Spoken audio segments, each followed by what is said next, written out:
எடுக்காம அனைவருக்கும் இங்கு பங்கேற்பதற்கு வந்ததற்கு நன்றி தெரிவிக்கிறேன். தமிழ் மாநில காங்கிரஸ் தொண்டர்கள் அனைவரும் இன்று மக்கள் தலைவர் மூப்பனார் அவர்களுக்கு அஞ்சலி செலுத்தும் இந்த விழாவில் பங்கேற்பதற்கு உங்கள் அனைவருக்கும் நன்றி. எனக்கு முன்னாடி பேசினவங்க சொன்ன சில விஷயங்களை நான் நினைவு கூற வேண்டிய அவசியம். தமிழ்நாட்டிலே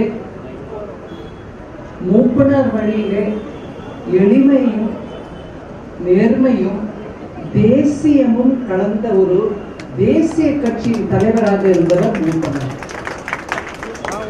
அவருடைய தலைமையில் தமிழ்நாட்டிலே காங்கிரஸ் கட்சி வளர்ந்தமையும், அவர் ஒரு தமிழனாக டெல்லியில் என்ன ஒரு விதமான ஆளுமை, அது பார்ப்பதற்கு எங்க எல்லாருக்கும், நானும் காலேஜ்லயும் ஸ்கூல்லையும் அதுக்கப்புறம் அரசியல் முழுமையாக ஈடுபடாட்டியும் அரசியல்ல ஒரு இன்ட்ரெஸ்ட் வச்ச ஒரு వ్యక్తి, ஒரு இண்டிவிஜுவலா நான் பார்த்திருக்கேன்.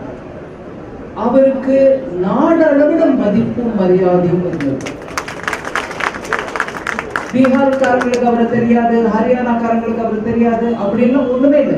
நாட்டுல எந்த மூலைக்கு போனாலும் மூப்பனார் அவர்களை ஒரு காங்கிரஸ் கட்சி ஒரு தலைவர், அவருக்கு ஒரு ஸ்டேச்சர், இங்கிலீஷ்ல சொல்லணும் ஒரு ஸ்டேச்சர் இருந்துச்சு, அதான் ஆளுமை. அதனால அவர் சொன்ன எந்த ஒரு வார்த்தைக்கும் மதிப்பும் இருந்தது. அந்த வார்த்தையை எடுத்துக்கிட்டு எல்லாரும் ஒருங்கிணைச்சு செயல்பட்டவங்க. அந்த மாதிரி ஒரு ஆளுமை உள்ள மூப்பனார் தமிழ்நாட்டுக்கே பெருமை சேர்க்கும் அளவில் பிரதம மந்திரியாக ஆக வேண்டிய ஒரு சந்தர்ப்பம் உருவாச்சு. பாரதிய ஜனதா கட்சியின் முன்னாள் தலைவர் அண்ணாமலை அவர்கள் அதை எடுத்து சொன்னார். ஆனா அவர் பிரதமரா ஆக வேண்டிய அந்த தருணத்தில் ஆக விடாம தடுத்த சக்திகள் யாருன்னு கூட நம்மளுக்கு எல்லாருக்கும் தெரியும். இன்னைக்கு தமிழ்நாடு, தமிழ் கல்ச்சர், தமிழ் புகழ் அப்படின்னு திருப்பி திருப்பி பேசுறவங்க ஒரு தமிழனை பிரதமர் ஆக வேண்டிய அந்த தருணத்தில் ஆதரவு தராம தடுத்தாங்க. இதையும் நம்ம மனசுல வச்சுக்கணும், மறந்துட முடியாது. அதுவும் ஏதோ ஒரு தமிழர் இல்ல, அந்த மாதிரி ஆளுமை உள்ள மூப்பனார் அவர்களை தடுத்தாங்க. அதுதான் தமிழனுக்கு நடந்த ஒரு பெரிய துரோகம்னு நான் கருதுறேன்.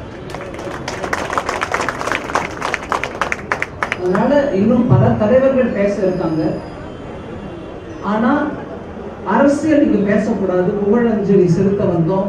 அந்த மாதிரி ஒரு பெரிய தலைவரை பற்றி நல்லது, அவரிடம் நம்ம கற்றுக்கொள்ள வேண்டிய குணங்கள் என்ன இருந்தது அப்படின்றத பத்தி பேச வேண்டிய இந்த தருணத்துல ஒரு சின்ன அரசியல் பேசுறேன்னு தப்பா நினைச்சுக்காரு.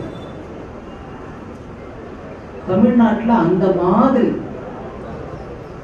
அவருடைய கொள்கைகளுக்கு ஏற்ற மாதிரி நல்லாட்சி அமைய நம்ம எல்லாரும் முயற்சி செய்ய வேண்டிய தருணம்.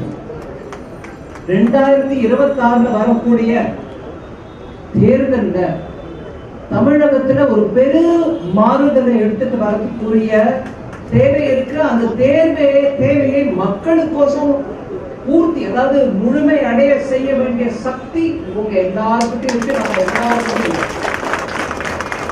ஒன்றிணைந்து அந்த முயற்சியை இந்த கூட்டணி மூலமா நம்ம எடுத்துட்டு போக வேண்டிய கடமை தமிழ் மக்களுக்கோசம் நம்ம கிட்டதான் இருக்கு. தமிழ் மக்கள் கேட்கிறாங்க, நல்லாட்சி கொடுங்க, ட்ரக்ஸ் எங்களுக்கு வேண்டாம், சாராயம் தண்ணியோட கேடு கட்ட நிறைய பரவுது, ஒரு குடும்பம் பழிச்சுக்கிட்டு இருக்கு, தமிழ் மக்களுக்கு அதனால ஒரு ஆதரவு இல்லை அப்படிங்கிற அந்த நிலைமை வந்த போது மக்கள் எல்லாருக்கும் தொண்டாற்றுவது நம் கடமை. அதனால நான் உங்க எல்லாருக்கும் சிரம் தாழ்த்தி கை கூப்பி கேட்கறது என்னன்னா, இந்த கூட்டணியை நல்லபடியா நடத்தணும். இந்த கூட்டணியின் மூலமாக மக்களுக்கு நம்ம செய்ய வேண்டிய தொண்டை ஆற்றணும். இதுல சின்ன சின்ன உட்பூசல்களை பத்தி நம்ம பெரிய கவலைப்பட வேண்டாம். முதிர்ச்சி அடைந்த பக்குவமாக இருக்கக்கூடிய ஒவ்வொரு தலைவரும் இங்க இருக்காங்க. எல்லாரும் சேர்ந்து மக்களுக்கு இந்த தொண்டு ஆற்றுவது எங்களுக்கு ஒரு பெரிய ஒரு கன்விக்ஷன். அதாவது நாங்க கட்டுப்பாடோட அந்த நோக்கத்துக்கோசம் உழைக்கிறவங்க. அதனால நம்ம எல்லாரும் ஒத்துமையா இருந்து இதற்கு முன்னு பேசிட்டு கொஞ்சம் அவங்க கட்சியின் மீட்டிங் இருக்குன்னு கிளம்பி சென்ற எடப்பாடியார் நல்ல விஷயத்தை எடுத்து சொன்னாங்க. அதனால நல்ல ஆட்சி அமையணும், எல்லாரும் ஒத்துமையை உழைக்கணும். அதே நம்ம மக்கள் தலைவர் மூப்பனாருக்கு செலுத்தும் பெரும் அஞ்சலி.